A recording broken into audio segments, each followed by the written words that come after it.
Good morning. So welcome back to our YouTube channel, that is IIT Ganit. Okay. So in the previous lecture we studied about the units of angles.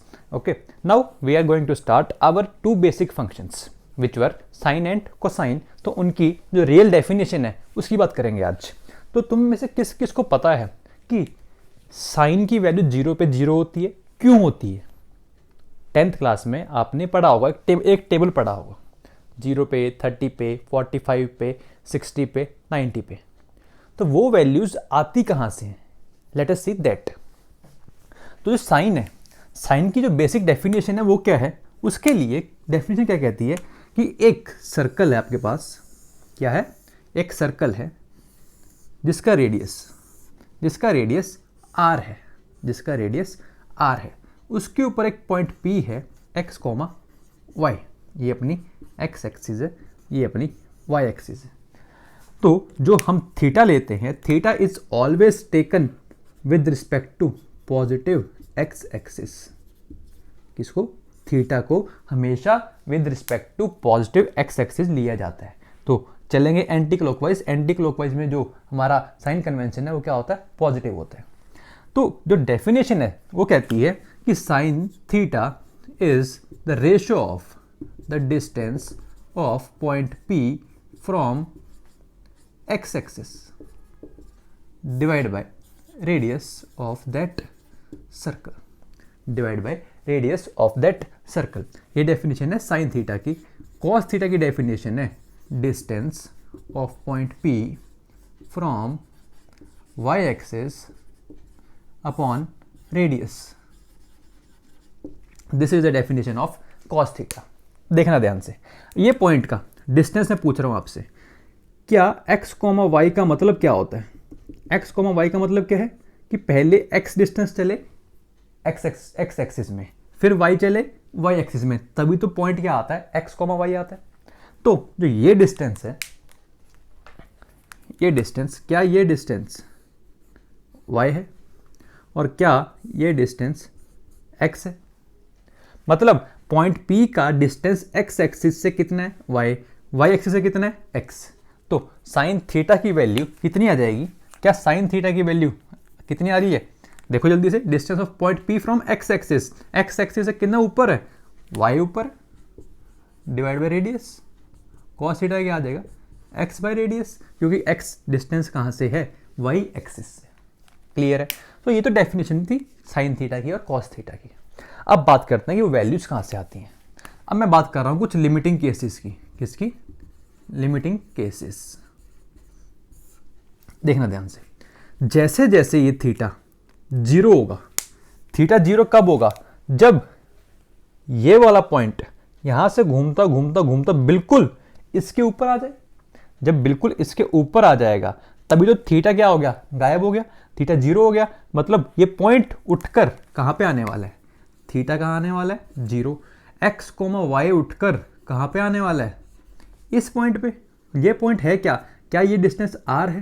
तो ये r होगा, ये zero होगा, क्योंकि x axis पे y coordinate का zero होता है. ठीक है. तो ये कहां आने वाला है? r, जीरो पे. मतलब x की वैल्यू r होने वाली है, y की वैल्यू जीरो होने वाली है. तो यहां पे मैं बात करूं साइन थीटा की, तो साइन थीटा कितना आएगा? तो sine of 0 degree will be equals to y by r. y की वैल्यू जीरो है, y की वैल्यू जीरो है, x की वैल्यू r है. तो y की value zero divide by r, तो जीरो ही हो जाएगा. बात करता हूं कॉस की. कॉस जीरो क्या होगा? x by r. x की वैल्यू कहां जा रही है? r पे. नीचे भी क्या है? r. तो r divide by r is 1. ठीक है. इन दोनों को डिवाइड कर दोगे तो क्या मिलेगा? 10. 0 बाई 1 इज 0. ओके. साइन का रेसिप्रोकल इज कोसेकेंट. तो जीरो का रेसिप्रोकल डिफाइन होता है क्या? नहीं होता. 1 by zero is never defined. Cos का उल्टा, that is reciprocal, is secant. 1 का reciprocal is 1. tan 0 is 0, then cot 0 will also be not defined. Okay, because reciprocal of 0 does not exist. Clear है? तो ये है अपना रूल. यहां से आती है जीरो पे वैल्यू. जब हमें टेबल बनाई गई थी वहां बता दिया जाता है कि साइन 0 0 होता है, कॉस 0 1 होता है, एंड दिस बता दिया जाता है हमें. बट वो आती कहां से है? उसका ओरिजिन ये है. क्लियर है? अब चलते हैं पाई बाय 2 पे। तो थीटा को कहाँ लेके जा रहा हूँ मैं, पाई बाय 2। ध्यान से देखना, अब थीटा को पाई बाय 2 जाना है तो इसको यहाँ से उठकर क्या बिल्कुल यहाँ पे आ जाना चाहिए, तभी तो यहाँ के रिस्पेक्ट में एंगल कितना होगा, पाई बाय 2 होगा। ठीक है, मतलब अब मेरा जो पॉइंट है वो यहाँ से उठकर कहाँ पे आ रहा है, क्या वो यहाँ से चलकर बिल्कुल इसके ऊपर आ जाएगा। और ये पॉइंट है क्या ये पॉइंट 0, r है। ठीक है, तो बात कर रहे थे लिमिटिंग केस की, तो x, y पॉइंट कहाँ पे आने वाला है, 0, r पे, यही होगा। ठीक है, फिर से देखते हैं साइन जीरो नहीं, अब क्या आएगा, साइन पाई बाय 2। तो साइन थीटा क्या था, y बाय आर। y की वैल्यू कितनी हो रही है, y की वैल्यू r और x की वैल्यू 0, तो r by r is 1। Next is cos x by r, x की वैल्यू 0, तो 0 बाय आर इज 0। इन दोनों का डिवीजन क्या देगा, 10 दे देगा। तो 1 by 0 again not defined. Sine का रेसिप्रोकल कॉसिकेंट, 1 का रेसिप्रोकल 1, सीकेंट पाई बाय 2, 0 का रेसिप्रोकल नॉट डिफाइंड, 10 का रेसिप्रोकल नॉट डिफाइंड का रेसिप्रोकल इज 0। और you can say cot is cos by sine, that is 0 by 1। So this is how values corresponding to the angles 0 and pi by 2 comes. Clear? Is that clear now? अब हमें पता है कि हाँ sign की definition क्या है, cos की डेफिनेशन क्या है, 0 पे वैल्यू कैसे आती है और 90 डिग्री पे वैल्यू कैसे आती है। अब चलते हैं 90 के बाद कौन से, 30 और 60 डिग्री पे, तो देखते हैं उसको भी। तो pause the video and note all the points carefully.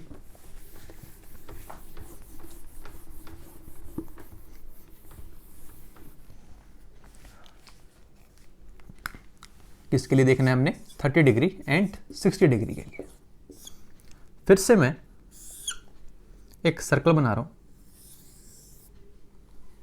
और ये उसका डायमीटर है, ये इसका सेंटर है, तो ये r होगा, ये r होगा। ठीक है, मैं इसके ऊपर एक ट्रायंगल ले रहा हूं और ट्रायंगल ले रहा हूं राइट एंगल ट्रायंगल। तो राइट एंगल ट्रायंगल होगा तो थर्ड पॉइंट पक्का ही सर्कल के ऊपर लाई कर रहा होगा, क्योंकि डायमीटर किसी भी पॉइंट पे क्या बनाता है, राइट एंगल बनाता है, 90 डिग्री बनाता है, 10th क्लास में प्रॉपर्टी पढ़ी होगी। ठीक है, एक ट्रायंगल इसमें ऐसा भी तो होगा जब यहाँ पे वैल्यू 30 डिग्री होगी और यहाँ पे वैल्यू 60 डिग्री होगी, 60 प्लस 30 90, 90 प्लस 90 180। हाँ ट्रायंगल होगा ऐसा। ठीक है, होगा। मैं क्या कर रहा हूँ, फिर से इसके सेंटर को इसी पॉइंट से ज्वाइन कर रहा हूँ। तो ये रेडियस है, तो क्या ये भी तो रेडियस होगा, ये भी तो रेडियस ही है, तो ये भी क्या है, r। इस ट्रायंगल में ध्यान से देखना, इस ट्रायंगल में इसमें ये साइड और ये साइड इक्वल, तो क्या इसके ऑपोजिट वाले एंगल्स भी क्या होंगे, इक्वल होंगे, क्योंकि angles opposite to equal sides are equal. तो ये एंगल भी कितना आ गया, 60 डिग्री। दो एंगल 60 हैं, तो थर्ड एंगल भी अपने आप 60 डिग्री। तो ट्रायंगल क्या बन गया, इक्विलेटरल, इक्विलेटरल। तो आर आर, तो ये साइड भी कितनी आ गई, आर आ गई। ठीक है, अब ये वाली साइड कितनी है टोटल, 2r, ये वाली साइड कितनी है, r। तो क्या ये वाली साइड फाइंड कर सकते हो, बिल्कुल।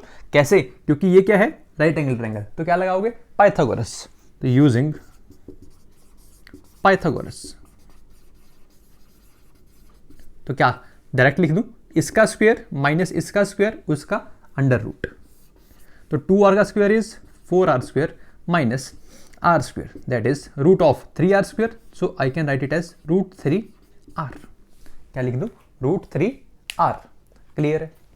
अब चलते हैं, तो साइन 30 की वैल्यू कितनी होगी, तो यहां से लिख देता हूं मैं, साइन 30 डिग्री कितना होगा। इसके लिए परपेंडिकुलर कौन है, ये, तो ये है r divide by hypotenuse, r upon 2r।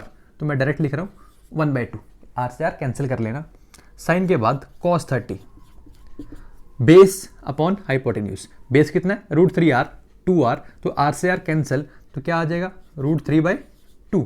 दोनों को डिवाइड करो तो क्या आएगा, tan 30, क्या आ जाएगा, 2 से 2 कैंसिल, 1/√3। tan का रेसिप्रोकल cot, cos का रेसिप्रोकल secant, sin का रेसिप्रोकल cosecant। तो ये सब आप निकाल सकते हो। मैं इनको फिर से डिलीट कर देता हूँ, आपने लिख लिया होगा सब कुछ।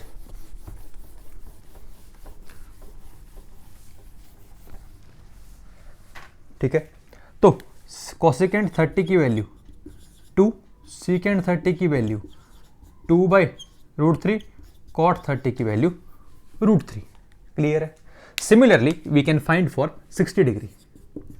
तो साइन ऑफ 60, अब इसके लिए परपेंडिकुलर कौन है, ये, इसके लिए बेस कौन है, ये। ठीक है, तो परपेंडिकुलर कितना है, √3r, हाइपोटेन्यूज 2r, तो √3/2। Similarly you can find cos 60 r/2r, that is 1/2. tan 60 will be the division of these both, that is √3. sin का reciprocal cosecant, that is 2/√3. cos का reciprocal secant, that is 2. tan का reciprocal is cot, that is 1/√3. So this is how the values corresponding to 60 and 30 are calculated. Okay, now let us move towards the angle 45। तो एक 45 रह गया। मैं फिर से क्या कर रहा हूँ, एक ट्रायंगल ले रहा हूँ, बट इस बार मैं एक ट्रायंगल ले रहा हूँ राइट आइसोसेलेस। कौन सा, राइट आइसोसेलेस ट्रायंगल ले रहा हूँ। तो राइट आइसोसेलेस मतलब ये और ये साइड सेम होगी, ये 90 है, तो ये दोनों एंगल्स भी इक्वल होंगे, तो एंगल को क्या होना पड़ेगा, इनको 45 होना पड़ेगा। ठीक है, फिर से क्या कर रहा हूं मैं, पाइथागोरस की यूज करते हुए r² + r² इज 2r², तो उसका root is this side.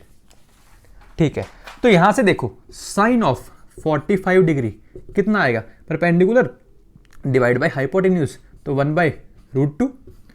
cos 45 क्या आएगा, बेस बाय हाइपोटेन्यूज 1/√2। tan 45 क्या आएगा, दोनों का division, that is 1।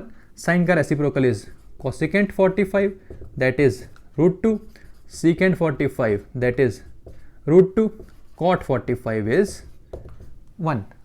So this is how the values corresponding to 30, 60 and 45 are calculated. तो वो जो टेबल बनाते थे आप यहाँ वहाँ से, वो यहाँ से आते हैं। ठीक है, अब आपको टेबल नहीं याद करना, अब आपको डायरेक्ट वैल्यू याद होनी चाहिए। कोई चलते चलते पूछ ले आपसे कि बेटा बता साइन 30 कितना है, तो आंसर क्या आना चाहिए, 1/2, tan 45 1, secant 45 √2, cos 60 1/2, ऐसे वैल्यूज आनी चाहिए अब।